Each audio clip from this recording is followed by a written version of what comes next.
தமிழ் வணக்கம். நம்ம வந்து இப்போ சூப்பர்கள் மூவி ஏன் சக்கானுச்சு அப்படிங்கிறது தான் வந்து இந்த இதில் லிஸ்ட்டில் வந்து பார்க்க போகிறோம். இதில் வந்து ஃபஸ்ட்டு ரீசனாக நான் சொல்லக்கூடியது யாருன்னு பார்த்தீங்கன்னா, வேறு யார், அஃப்கோர்ஸ் நம்ம கன்னு தான். இன்னும் அவரை மட்டுமே குறை சொல்ல முடியாது. But he is a co CEO of DC universe. So வந்து அவர் வந்து செக் பண்ணி பார்த்துருக்கலாம், இந்த ஸ்க்ரீன் பிளேலாம் அவுடேட்டடாக இருக்கே அப்படின்னு சொல்லி அஃப்கோர்ஸ் அவளோட இன்புட் நிறையவே இருக்குது. அதை நீங்களே பார்க்கலாம் படத்தில். பட் வந்து என்ன ஆச்சுன்னா, அந்த படம் பார்க்குறதுக்கு ஏதோ கார்டியன்ஸ் படம் பார்த்த மாதிரி தாங்க இருக்கட்டும், தப்பு இல்லை. பட் அதில் இருக்கிற கிரிப் இதில் ஏன் இல்லை அப்படிங்கிறது தான் எதுவும் தெரியல. இது ஒரு 10ஓட 11வது படமாக இருந்தால் கூட பரவாயில்ல, 100வது படமாக தாங்க இருக்குது.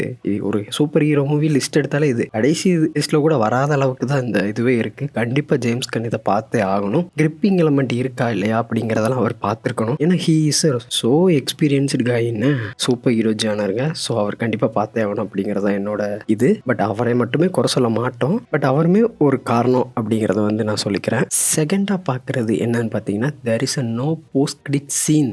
சீரியஸ்லி இது ஒரு சினிமேட்டிக் யூனிவர்ஸுங்க. ஒரு ஷேர்டு சினிமேட்டிக் யூனிவர்ஸில் போஸ்ட் கிரெடிட் சீன் இல்லைன்னா அந்த படத்துக்கான வேல்யூமே கம்மியாக இருக்கும். அதுவும் இல்லாமல் நெக்ஸ்ட் ப்ராஜெக்ட் பார்த்தீங்கன்னா ஒரு பெரிய சம்பவமே நடக்க போகுது. நம்ம பிரெயினேக் வர போகிறாரு, மேன் ஆஃப் டுமாரோ அப்படிங்கிற ஒரு பெரிய சம்பவம். அது ஒரு மினி ஜஸ்டிஸ் லீக் மூவின்னு சொல்லலாம். அந்தளவுக்கு அதில் கேஸ்ட் இருக்குது. அதில் அஃப்கோர்ஸ் சூப்பர் கேர்ள் வர போகிறாங்க. ஸோ அப்போது பிரெயினேக் ஒரு டீஸ் அது கூட வேணாங்க. அடுத்த படத்துக்கு ஒரு லீடு, ஒரு டீமோ, ஒரு எதையாச்சும் ஒன்று, ஒரு கிரீன்லாண்டன் யாரையாச்சும் ஒருத்தவங்களை கொண்டு வந்திருக்கலாம்லங்க. அந்த மாதிரி எதுவுமே பண்ணல. நீங்கள் எடுத்து பார்த்தீங்கன்னா மார்வல்ல கேப்டன் மார்வல்னு ஒரு குப்பை படம் எடுத்தாங்க. அந்த படம் எதுக்கு 1 பில்லியன் அடிச்சது? அதோட போஸ்ட் கிரெடிட் சீன் வேல்யூக்கு தான். இல்லைன்னா அந்த படத்தை எவன் பார்த்துருப்பான் அப்படிங்கிற மாதிரி தான் இருந்துச்சு. ஸோ போஸ்ட் கிரெடிட் சீனை வச்சு ஒரு படத்தை ப்ரமோட் பண்ணுறது வந்து நம்ம கெவின் ஃபேஜேக்கு வந்து கை வந்த கலை. அவர் கூட இருந்து என்னதான் படிச்சாருன்னு தெரியல ஜேம்ஸ் கன். அது கண்டிப்பாக ஒரு போஸ்ட் கிரெடிட் சீன் இல்லை அப்படிங்கிறது ஒரு மிகப்பெரிய டிராபேக்குங்க. ஏன்னா அது ஒரு ஒரு செல்லிங் பாயிண்டாக இருக்கும். கண்டிப்பாக போஸ்ட் கிரெடிட் சீன் பார்க்கறதுக்காகவே படம் பார்க்கறதுக்கு போகிற குரூப்லாம் இன்னும் இருக்க தான் செய்கிறாங்க. ஸோ அதெல்லாம் கண்டிப்பாக வந்து பார்த்து ஒரு போஸ்ட் கிரெடிட் சீன் நறுக்குன்னு வச்சிருந்தா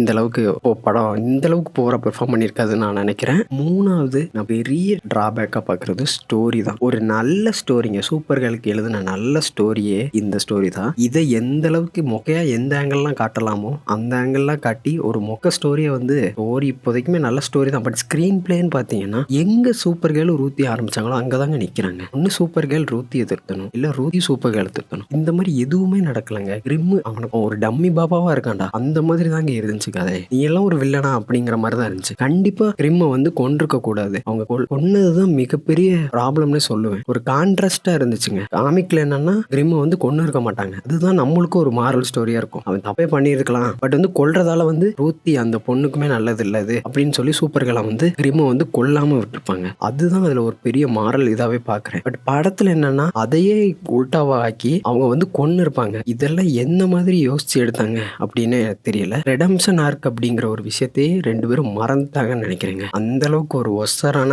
ஸ்டோரியா தான் வந்து இருந்துச்சு. பாத்தீங்கன்னா no emotional value between Ruthie and Kara. இதுதான் முக்கியமான கோரே. அந்த எமோஷனல் வேல்யூவே இல்லைன்னா நான் எதுக்கு படம் பார்க்கணும் அப்படின்னு தான் இருந்துச்சு. படத்தோட மேஜர் பிளஸ் பாயிண்ட் சொல்றது வந்து நான் லோபோ தான் சொல்லுவேன். அஃப்கோர்ஸ் லோபோக்குமே பெரிய கதைலாம் ஒன்றும் இல்லை. பட் அவர் வந்து அவருக்கு வந்த சீன் எல்லாமே தரமா இருந்துச்சு. அதுக்காக வேணா அவரை ஒரு பிளஸ் பாயிண்டா சொல்லலாம். ஸோ இதெல்லாம் நெக்ஸ்ட் மூவில சரி பண்ணிடுவாங்கன்னு நம்புவோம். நெக்ஸ்ட் மூவி வந்து மேன் ஆஃப் டுமாரோ. இது மாதிரி ஏதாச்சும் உல்டா பண்ணி வச்ச அவ்வளவுதான். வாங்குற அடியில வந்து அவள் டிசியூ எந்திக்கவே முடியாத அளவுக்கு பண்ணி விட்டுறாத. உன்னை நம்பிதான் இருக்கலாம். ஸோ நல்லா பண்ணுவேன்னு நான் நம்புறேன். வேற ஏதாச்சும் கீக் டாபிக் இதே மாதிரி பேசணும் அப்படின்னு நினைச்சீங்கன்னா மறக்காம கீழே கமெண்ட் பண்ணுங்க. And then see you in the next video guys. Bye.